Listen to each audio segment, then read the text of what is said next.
जी मेरा स्वभाव है कि सही को सही गलत को गलत कहती हूँ। इस वजह से मेरे परिवारजनों से मेरी बनती नहीं, चाहे मैं हूँ या कोई और हो। किसी के साथ गलत या अन्याय बर्दाश्त नहीं करती। कई बार बड़े झगड़े हो जाते हैं। मैं क्या करूं महाराज जी? मैं क्या बदलूं अपने आप को, या मतलब कैसे करूं महाराज? नहीं, बदलना तो बिल्कुल नहीं है, पर थोड़ा सा समझना है कि हमको अच्छाई का तो साथ देना है, पर बुराई से वैर नहीं करना है। वैर करना और उदासीन होना अंतर होता है। उदासीन का मतलब होता है निरपेक्ष हो जाना।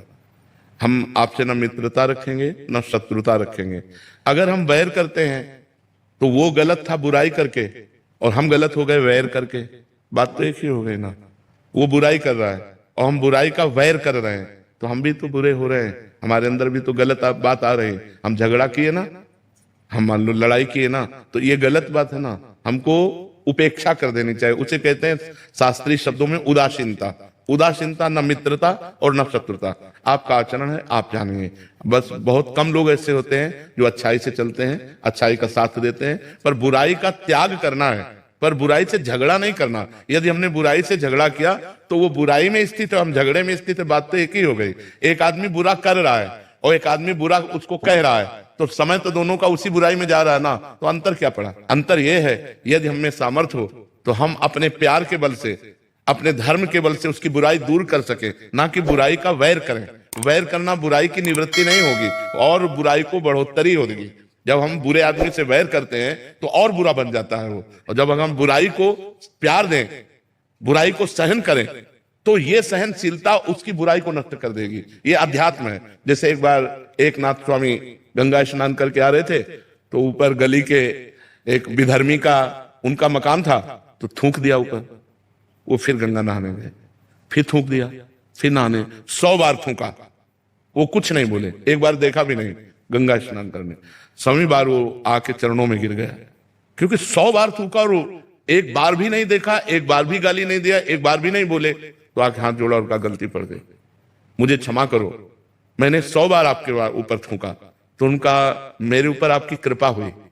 देखो संतों का स्वभाव, अच्छाई का स्वभाव।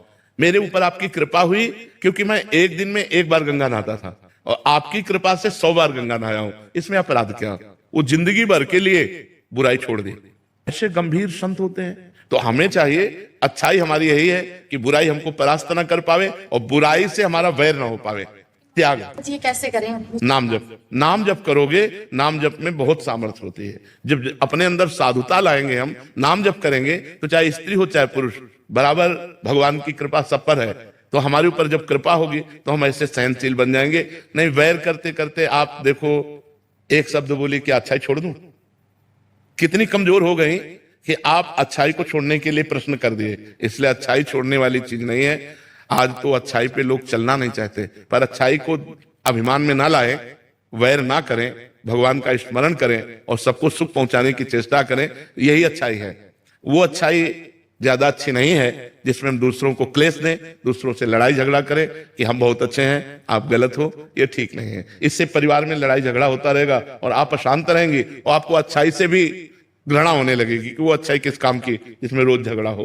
इसलिए सही। महाराज जी अभी कुछ दिन पहले आपने एकांतिक में बताया था कि जब प्रारंभिक अवस्था में आपकी दोनों किडनी खराब हुई, ऐसा पता चला तो आपको आश्रम से निकाल दिया गया और कहा गया कि हम तुम्हारे ठेकेदार हैं। आपने उसी समय अपना सामान उठाया और आश्रम से निकल गए। महाराज जी वहां से निकलने के बाद आपने क्या किया और आपके जीवन का संघर्ष क्या? हम राधा वल्लभ जी गए, राधा वल्लभ जी से बात की कि कहाँ रहे, क्या करें। 2 घंटा बैठे रहे, क्योंकि हमें विश्वास है कि हमारा बचपन से भगवान के मार्ग में रहना, तो हमने कदम कदम पे भगवान की लीला देखी है, उनकी कृपा देखी है, तो हमें विश्वास है कुछ ना कुछ होगा। अगर उन्होंने निकाला है तो किसी न किसी रूप में वो हमारी व्यवस्था करेंगे। अब वृंदावन में हमारा किसी से परिचय नहीं था। 2 घंटा बैठे रहे, आरती हो गई ठाकुर जी की, कोई न संकेत मिला ना कोई बात की। तो झोला टांगा बाहर निकले कि फुटपाथ में पड़े रहेंगे। जो ही निकले तो एक संत मिले, तो ऐसे ही राधे राधे करते। तो उनका कहाँ झोला टांगे जा रहे हो? तो बताया। अरे बोले चलो ना, हमारे पास एक कमरा एक्स्ट्रा है। तो काली दह में उन्होंने कमरे में रखा। फिर कुछ दिन हुए तो गोस्वामी जी मिले जो राधा वल्लभ जी के हैं। तो उन्होंने कहा कि बाबा आजकल कहाँ रहते हो? तो हमने कहा पाठक बाबा अपने कमरे। आ जाओ ना हितधाम, कुटिया खाली है। बस हितधाम आ गए। तो हमारा जीवन का जो मोड़ हुआ वो हितधाम से हुआ। जो जीवन का हमारा परिवर्तन हुआ वो हितधाम से हुआ। 10वें वर्ष हितधाम में रहे तो एक छोटी सी कुटिया थी, मतलब जिसमें पैर फैलाएं तो दीवार इधर इधर इधर, बस एक बाथरूम जैसी, और ऊपर छत टूटी हुई और बिजली का कनेक्शन नहीं। तो जब 10-12 वर्ष हो गए, हमारा चमत्कार और सब हुआ है भगवान का हमारे साथ, मतलब तो हम आश्चर्य माना। तो स्वामिनी कुंज जो बनी थी जिसमें हम सत्संग करते थे, वो सब आपस में मिल करके सब बन गई, हमको पता भी नहीं चला कैसे क्या बन गई। और बस फिर राधा के कुंज बनी, तो धीरे धीरे देख ही रहे सब, यहाँ तक ऐसे जीवन यात्रा हुई। हितधाम तक भिक्षा मांग के खाते थे, तो वास की व्यवस्था हितधाम में जब हुई, वो वहां से जीवन पलटा हमारा। वहां से जीवन पलटते पलटते अब देखो ये जीवन आ गया कि भगवान समाज की सेवा दे दी, वैसे बैठकर बात करने का लाखों लोग प्यार करते हैं। तो भगवान की कृपा से जिसको कोई पानी देने वाला नहीं था, आज हजारों लोग प्यार करने वाले हैं। ये भगवान का सब दिन होत ना एक समान, एक समय वो था और एक समय ये है। तो प्रश्न है कि जैसे मैं गृहस्थ हूँ और संसार के सारे काम करता हूँ, भजन भी कभी होता है कभी उतना नहीं होता, तो हमेशा ये थोड़ा सा डर लगा रहता है कि कहीं माया एकदम से गिरा ना दे। हाँ, अगर आप समय को समर्पित करते रहे, जैसे 8 से 9 बजे तक आपने जो भी किया उस कर्म को, और 8 से 9 बजे तक के समय को भगवान को समर्पित करते रहे, तो भगवद समर्पण कर्म से आपकी बुद्धि पवित्र होकर भगवान में लग जाएगी। जो गृहस्थ आदमी है उसका ज्यादा भजन नहीं बनता, जो हर समय माला लिए हर समय, वो कर्म परायण होता है। तो उसको चाहिए अपने कर्म भगवान को समर्पित कर दे। जैसे 8 बजे से 8 बजे तक 12 घंटे नौकरी की, तो 12 घंटे बाद हे करुणा निधान भगवान, हे जगत के स्वामी, आपकी सृष्टि में ये 12 घंटे काम किए, ये 12 घंटे का समय और काम आपके चरणों में समर्पित, तो ये भगवद अर्थ कर्म उसको भगवत प्राप्ति करा देगा। भगवान ने हर रास्ता इसीलिए बनाया है कि हर जीव का मंगल हो जाए। तो जो बहुत क्रियापरायण है वो अपने क्रिया योग कर्म योग को भगवान को समर्पित कर दे, तो उनका काम बन जाए। अजय